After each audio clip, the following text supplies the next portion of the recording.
사랑하는 수정동교회 성도 여러분, 안녕하십니까? 김병철 목사입니다. 6월 3일 목요일에 드리는 매일 묵상을 시작하겠습니다. 오늘 부르실 찬송가는 294장 하나님은 외아들을 입니다. 찬송은 형편에 따라 영상을 잠시 멈추시고 개인적으로 부르시기 바랍니다. 하나님의 말씀은 로마서 8장 31절에서 34절까지 말씀입니다. 신약성경 250쪽에 있습니다. 이제 제가 하나님의 말씀을 강독하겠습니다. 이것은 하나님의 말씀입니다. 하나님의 말씀에 경청하시기 바랍니다. 그런즉 이 일에 대하여 우리가 무슨 말 하리요? 만일 하나님이 우리를 위하시면 누가 우리를 대적하리요? 자기 아들을 아끼지 아니하시고 우리 모든 사람을 위하여 내주신 이가 어찌 그 아들과 함께 모든 것을 우리에게 주시지 아니하겠느냐? 누가 능히 하나님께서 택하신 자들을 고발하리요? 의롭다 하신 이는 하나님이시니 누가 정죄하리요? 죽으실 뿐 아니라 다시 살아나신 이는 그리스도 예수시니 그는 하나님 우편에 계신 자요 우리를 위하여 간구하시는 자시니라. 아멘. 하나님이 우리를 위하시면 이라는 제목으로 묵상 말씀을 나누도록 하겠습니다. 세상을 살면서 든든한 내 편이 있다는 것은 큰 힘이 됩니다. 내 존재를 인정해주고 응원해주는 사람을 만나면 삶은 생기가 넘칩니다. 그 사람이 힘이 있고 능력 있는 사람이라면 더할 나위 없겠지요. 어떤 사람들은 이런 인맥을 통해 자기 존재감을 확인하려는 경향이 있습니다. 한 심리학자는 한국인의 특성을 존재감을 과시하려는 욕구가 강화되는 데 있다고 말하기도 하더군요. 우리 사회에 갑질이 많은 것도 이런 이유 때문이라는 것입니다. 주변에서 내가 누군 줄 알아? 하는 말로 갑질하는 사람을 흔하게 볼 수 있습니다. 결국 자기 존재를 알아주지 않고 왜 함부로 대하느냐는 것이지요.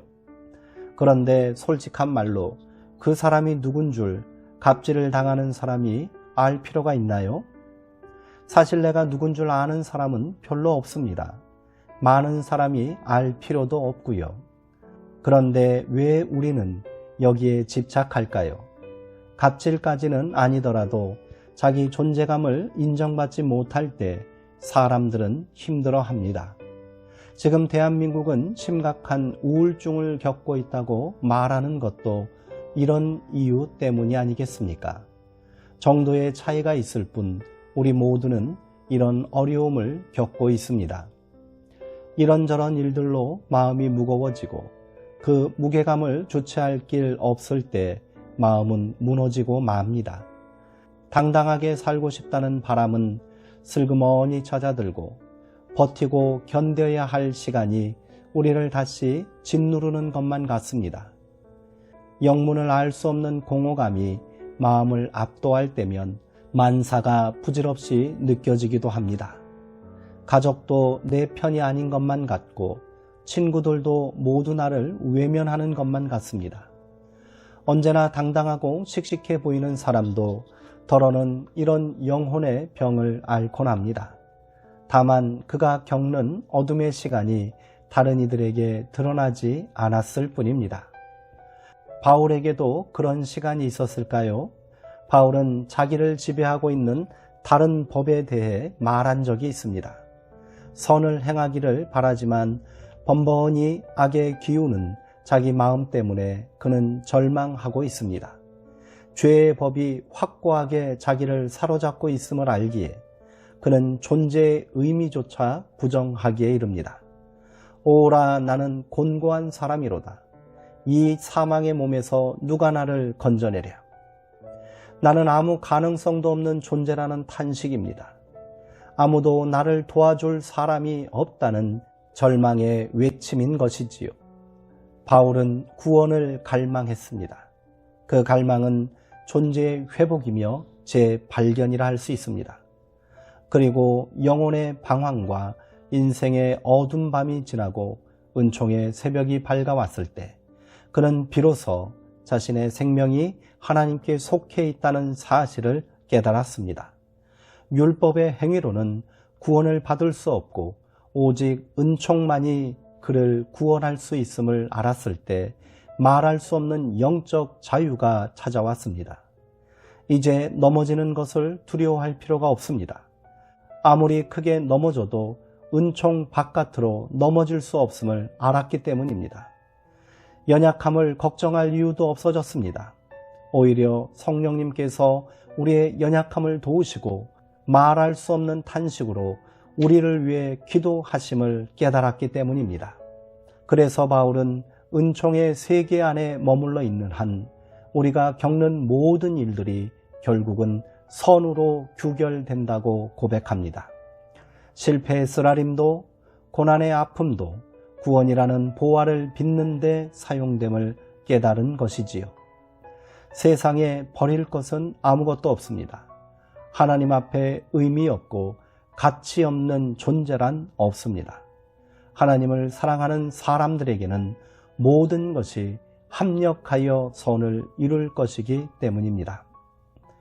이런 믿음이 있기에 바울은 확고한 믿음을 품고 말합니다. 만일 하나님이 우리를 위하시면 누가 우리를 대적하리요? 그의 고백처럼 하나님이 내 편이 되어 주시는데 누가 감히 우리를 함부로 대할 수 있단 말입니까? 세상이 나를 인정해 주지 않고 모두가 내 존재를 부정한다 해도 상관없습니다. 하나님이 나를 알아주시고 내 존재를 인정해주고 계시기 때문입니다. 백범 김구 선생님은 이 말씀을 가슴에 품고 살았다고 합니다. 두려움과 절망감이 밀려올 때 이 말씀은 선생님의 내면을 지켜주는 든든한 방패가 되었을 것입니다. 하나님이 내 편이라고 말하기 위해서는 먼저 우리가 하나님 편에 속해야 합니다. 나 좋을 대로 살면서 하나님이 우리 편이라고 말한다면 그것은 믿음이 아니라 기만일 뿐입니다. 하나님의 뜻을 이루기 위해 몸부림치는 사람이라야 하나님이 우리 편이시면 누가 우리를 대적하겠습니까? 라고 담대히 말할 수 있는 것입니다. 사소한 행동 하나, 말 하나라도 그것이 하나님의 뜻인지 묻는 사람, 그 사람이 이 땅에서 존재의 의미를 당당하게 세우는 사람입니다. 작은 일이라도 하나님의 기쁨이 되는 삶을 살기 위해 애쓰는 사람이 자기를 진정으로 사랑하는 사람입니다.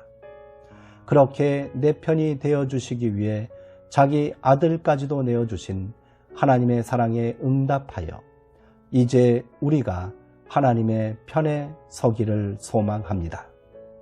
기도하겠습니다. 하나님, 어려운 일을 만날 때마다 우리는 언젠가 좋은 날이 오겠지라고 말하며 스스로를 위로합니다. 그러나 시간은 번번이 우리를 속이는 것 같습니다.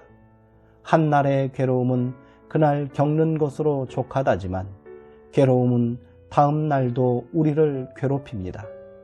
멍이 든 가슴은 조그마한 자국에도 비명부터 질러댑니다. 그러나 이제는 하나님 편에 서서 살겠습니다. 하나님이 우리 곁에 계시다는 사실을 확신하며 당당하게 살아가겠습니다. 우리의 믿음 없음을 불쌍히 여기시고 우리를 도와 주옵소서. 예수님의 이름으로 기도하옵나이다. 아멘. 이상으로 오늘 묵상을 모두 마치겠습니다. 사랑하고 사모하는 성도님들, 오늘 하루도 평안하시고요.